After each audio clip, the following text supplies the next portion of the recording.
मोहन भागवत किस तरीके से अलग नजर आते हैं? आरएसएस की जो पूरी जो अभी तक जो टॉप लीडरशिप थी, हेडगेवार, गोलवलकर, बाला साहब देवरस, रज्जू भैया, सुदर्शन और बीच में अब ये मोहन भागवत। आरएसएस में दो बड़े नेता थे, देवरस और मोहन भागवत, दोनों ही हाईली पॉलिटिकल थे। अगर ये पॉलिटिक्स में होते तो भी ये बहुत कामयाब होते। गोलवलकर जो थे, हेडगेवार ने दरअसल संगठन का पूरा ढांचा खड़ा किया, वो संगठन के आदमी थे। गोलवलकर ने उनकी विचारधारा को एक बहुत अपने नज़र में बहुत उसको परिष्कृत किया। जो पूरा एडिफिस है आइडियोलॉजी का, वो गोलवलकर का दिया हुआ। बाला साहब देवरस ने उसको पॉलिटिकल बनाया और राम मंदिर का आंदोलन, उन सब चीज़ों को लेकर लगातार जो विस्तार हुआ वो बाला साहब देवरस में हुआ। बाला साहब देवरस दरअसल मुसलमानों को भी संघ में लाना चाहते थे और उन्होंने ये एक मीटिंग हुई 77-78 की बात है, जहाँ पर इन्होंने ये प्रस्ताव रखा कि हम अपने दरवाजे मुसलमानों के लिए खोल दें। तो महाराष्ट्र के एक संघ चालक थे जो खड़े होकर बोले, मुझे लगता है शायद उनका नाम लिमय था, खड़े होकर उन्होंने कहा कि बाला साहब जी, अगर आपको मुसलमानों को लेके आना है तो आप अपना अलग संघ बना लीजिए, इस संघ में तो जगह नहीं है। बाला साहब देवरस दरअसल छुआछूत और दलितों के खिलाफ एक बड़ा आंदोलन भी करना चाहते थे। उन्होंने कहा था कि अगर छुआछूत पाप नहीं है तो फिर इस दुनिया में कोई चीज़ पाप नहीं है। लेकिन वो इस सोच के व्यक्ति थे और वो उनकी उस तरीके से नहीं चल पाई, लेकिन पॉलिटिकल बहुत है। मोहन भागवत मुझे लगता है कि बाला साहब देवरस से ज़्यादा पॉलिटिकल है। अगर आप देखिए, जब सुदर्शन थे तो सुदर्शन लगातार अटल बिहारी वाजपेयी से लड़ते रहे, जिसका कोई कारण नहीं था। उन्होंने अपनी ही सरकार को डिस्क्रेडिट किया। यहाँ तक कि जब पहली कैबिनेट बन रही थी तो रातों रात गए और दो लोगों को उन्होंने, प्रमोद महाजन ने जसवंत सिंह को कैबिनेट से बाहर करा दिया। उन्होंने यहाँ तक का स्टेटमेंट दिया था कि प्रधानमंत्री कार्यालय में तो क्या कहते हैं, अमेरिका के एजेंट बैठे रहते हैं। वहाँ जो आर्थिक नीति थी उसको लेकर बड़े तीखे हमले वो करते थे। लेकिन आप देख लीजिए, मोहन भागवत ने कोई तीखा हमला नहीं किया। मोहन भागवत इस बात को जानते थे कि अगर राजनीतिक सत्ता हमारे पास है तो संघ का विस्तार होगा, और संघ में ज़बरदस्त तरीके से विस्तार हुआ।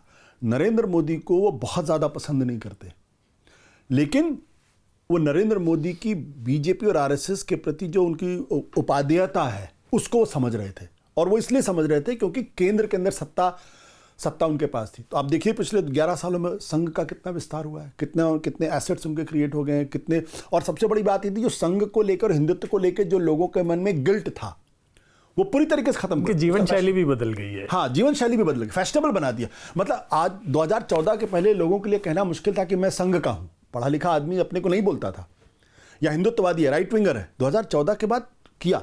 तो मोहन भागवत जो है हाईली पॉलिटिकल है। मुझे लगता है कि बाला साहब देवरस से ज़्यादा पॉलिटिकल मोहन भागवत है। उस संदर्भ में अगर आप देखें तो मोहन भागवत ने पिछले 5-6 सालों में एक थोड़ी सी लाइन बदलने की भी कोशिश की है, क्योंकि वो इस बात को समझ रहे हैं कि हिंदुत्व को केंद्रीय सत्ता की वजह से जितना फायदा होना था उतना फायदा हो चुका है। पिनेकल पे पहुंच गया। पिनेकल तो नहीं, लेकिन जितना फायदा होना था पहुंच गया है। अब इसको कंसोलिडेट करने की जरूरत है, इस गेन को कंसोलिडेट करने की जरूरत है, और कंसोलिडेट करके हम एक अगली लड़ाई के लिए तैयारी करें, to take a new leap. ये जो एक साल से एक खबरें चलती रहती हैं कि संघ और बीजेपी के बीच में टेंशन है, मोहन भागवत और प्रधानमंत्री नरेंद्र मोदी के बीच में टेंशन है, वो हवाई है या उसमें कुछ दम है? दम है, और इसमें दम इसलिए भी है, ये लड़ाई दरअसल अभी शुरू नहीं हुई है। इसकी बुनियाद, अगर आपको ध्यान होगा, 2018 में विज्ञान भवन में मोहन भागवत ने प्रेस कॉन्फ्रेंस की थी और ये कहा था कि बिना मुसलमान के हिंदुत्व अधूरा है। याद है आपको? ये अपने आप में बहुत ही रेडिकल रिवोल्यूशनरी स्टेटमेंट है, और वो वहीं पे नहीं रुकते। उसके बाद कहते हैं कि सबका डीएनए एक है। हाँ। याद है ना आपको? अब जो विचारधारा ये कहती है कि यहां बाहर से आक्रांता आए, वहां ये कहना कि सबका डीएनए एक है, ये तो संघ के लोगों ने बोला कि ये क्या बोल रहे हैं मोहन भागवत? अगर सबका डीएनए है तो इसका मतलब हिंदू मुसलमान सब एक है। अगर बिना तो वो तो मानते ही हैं। हाँ। वैसे कि जो हिंदू, जो भारत में रहता है, हिंदुस्तान में रहता है, सब हिंदू है। बहुत कंफ्यूजन क्रिएट करते हैं वो। अगर सब हिंदू हैं जैसे वो कहते हैं कि मुसलमानों से हमें क्या दिक्कत है, मुसलमान अगर हमारे राम कृष्ण को अगर अपने आराध्य मान ले, आराध्य क्या मतलब, अगर वो अपने उनकी मानने लगे तो हमें कोई दिक्कत नहीं है। लेकिन जब भी कोई मुसलमान संस्कृत पढ़ने लगता है, आपको बनारस का उदाहरण याद है कि वो मंदिर में नहीं घुस सकता, वो राम में नहीं, भाई रसखान अगर आज होते तो उनको कविता नहीं करनी दी जाती, याद है ना आपको? तो कंफ्यूजन बहुत क्रिएट करते हैं वो। और तो मोहन भागवत ने जब वो स्टेटमेंट दिया तो इसका मतलब 2018 तक आते आते वो समझ चुके थे कि अगर हिंदुत्व इतना ही आक्रामक तरीके से अगर बढ़ता रहा तो उसकी एक ऐसी छवि देश के अंदर देश के बाहर बन जाएगी जो हिंदू पद्धति को या हिंदू धर्म को नुकसान लॉन्ग टर्म में पहुंचाएगी। और मतलब जैसे इस्लाम को देखा जाता है वो उग्र हिंदुत्व ना पनपने पाए। बिल्कुल, जैसे इस्लाम डिस्क्रेडिटेड हुआ रेडिकल इस्लाम की वजह, पॉलिटिकल इस्लाम की वजह से, कि आज इस्लाम के बारे में चर्चा क्या करते हैं, ये तो तालिबानी है, ये क्या है, ये तो जमाती हैं, ये तो तबलीगी वाले हैं, ये तो आतंकवादी हैं, ये तो आईसिस वाले लोग हैं, ये तो अलकायदा वाले लोग हैं। अच्छा, इत्तेफाक की बात है कि सारों सब रेडिकल इस्लाम वाले लोग सब वहाबिज़म वाले हैं। तो उसकी वजह से पूरी दुनिया में इस्लाम को लेके एक चिंता पैदा हो गई, एक आशंका पैदा हो गई और लोग उनको शक की नज़र से देखने लगे और आतंक और इस्लाम को कहीं ना कहीं आतंकवाद से जोड़ा जाने लगा। तो मोहन भागवत इस बात को समझते हैं कि अगर इसको अभी नहीं रोका गया, और आपने देखा, हमको बताने की जरूरत नहीं है, तो फिर हमारा हिंदुत्व धर्म भी उसी तरीके से डिस्क्रेडिटेड हो जाएगा। तो इसलिए उन्होंने ये ध्वनियां निकालने की कोशिश की। जब संभल का मामला चल रहा था तो उन्होंने कहा कि हर मस्जिद में शिवलिंग क्यों खोजना। भाई ये बड़े रेडिकल स्टेटमेंट्स हैं। लोग इनको शक की नज़र से, मैं इनको शक की नज़र से नहीं देखता हूँ। मुझे लगता है कि वो बहुत आगे की दुनिया को देख के और उसके हिसाब से संघ के प्रमुख होने के नाते उसके हिसाब से संघ को एक नई तरीके से गढ़ने की कोशिश कर रहे हैं, उसको नए तरीके से रीइन्वेंट करने की कोशिश कर रहे हैं, ताकि जो गेन हुआ है आइडियोलॉजिकली उसको कंसोलिडेट किया जाए, कुछ समय तक सुस्ता लिया जाए, आराम किया जाए और फिर एक नई लड़ाई के लिए तैयारी की जाए या लीप लिया जाए। तो वो जो स्टेटमेंट बीजेपी अध्यक्ष जेपी नड्डा ने दिया था कि अब बीजेपी को संघ की जरूरत, वो तो पॉलिटिकल लड़ाई है दोनों के बीच में, वो बहुत पॉलिटिकल लड़ाई है और वो दो आदमियों के बीच की ईगो की टकरार, क्योंकि वो चुनाव 2024 के चुनाव के वक्त ही आया था। वो ऐसे वक्त में आया जब चुनाव चल रहा है। तो 240 पे आ गए ना। तो बड़ा कंफ्यूजन है कि किसकी वजह से आए 240 पे, उसमें संघ की वजह से आए कि आप भी अच्छी तरीके से, संविधान की वजह से आए। आप भी एक चीज जानते हैं अच्छी तरीके से कि इस देश के अंदर फर्स्ट पास पोस्ट सिस्टम में 3 से 4% वोट भी अगर इधर से उधर शिफ्ट हो जाता है तो हालत बिगड़ जाती है। तो ये कहना कि राहुल गांधी के कैंपेन की वजह से बीजेपी हार गई, उसकी वजह से 2-3% वोट इधर से उधर शिफ्ट हुआ। मोहन भागवत ने कहा कि अच्छा ठीक है, तुम अगर अपने बल पे चुनाव जीत जाते हो तो जीतो, तुम अब चुनाव जीत लो तुम अपने बल पे। तो संघ का कार्यकर्ता थोड़ा पीछे हो गया, उसका भी असर पड़ा।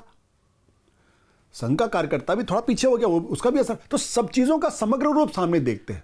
लेकिन ये सच्चाई है कि राहुल गांधी एक आइडियोलॉजिकल एडिफिस क्रिएट कर रहे हैं और यह भी सच्चाई है कि मोहन भागवत भारतीय जनता पार्टी की मौजूदा सरकार के रुख से बहुत संतुष्ट नहीं है। वो चाहते हैं कि यह रुख में बदलाव होना चाहिए। तो क्या संघ में भी एक ऐसा तबका है जो मोहन भागवत को पसंद नहीं करता? एक तबका है, मुझे अच्छी तरीके से याद है कि एक बड़े नोन चेहरे हैं, उन्होंने कहा कि जिंदगी भर तो हमको इस्लाम के खिलाफ, मुसलमानों के खिलाफ नफरत सिखाई, अब हमसे कह रहे हैं हम उसको गले लगाएं। ये मुझे उनके एक बड़े लोग ने मुझसे कहा। बोला तो आप क्या करें? बोला अगर ऐसे ही बोलते रहे तो उनके घर के सामने जाके धरने बैठ जाएंगे।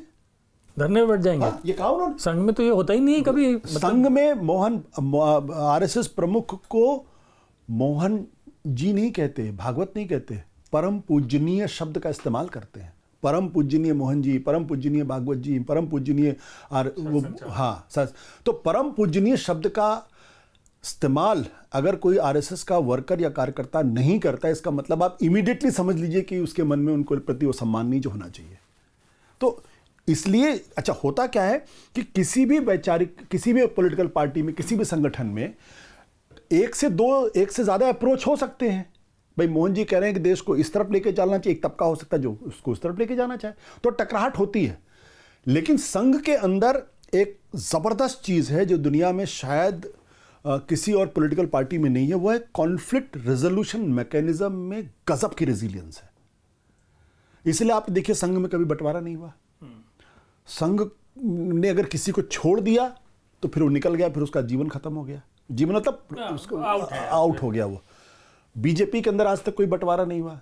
कांग्रेस पार्टी, नेहरू गांधी परिवार की, नेहरू गांधी की कांग्रेस, कितने बंटवारे हुए आज तक समझ में नहीं आया। समाजवादियों में कितने बंटवारे हो गए आज तक पता नहीं चला।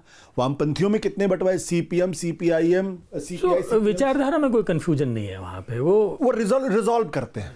हाँ, वो उनके अंदर और वो क्या है, वो परिवार का कंसेप्ट है कि अगर कोई दिक्कत है तो परिवार के लोग आपस में बैठेंगे और फिर उसका समस्या का समाधान। तो ये वही मंथन चल रहा है जिसमें बीजेपी का अध्यक्ष नहीं बन पाया साल भर से। ये अध्यक्ष अब वो है जो मोहन भागवत बीजेपी को और हिंदुत्व को जो नई दिशा में लेके जाना चाहते हैं, उसकी लड़ाई है दरअसल।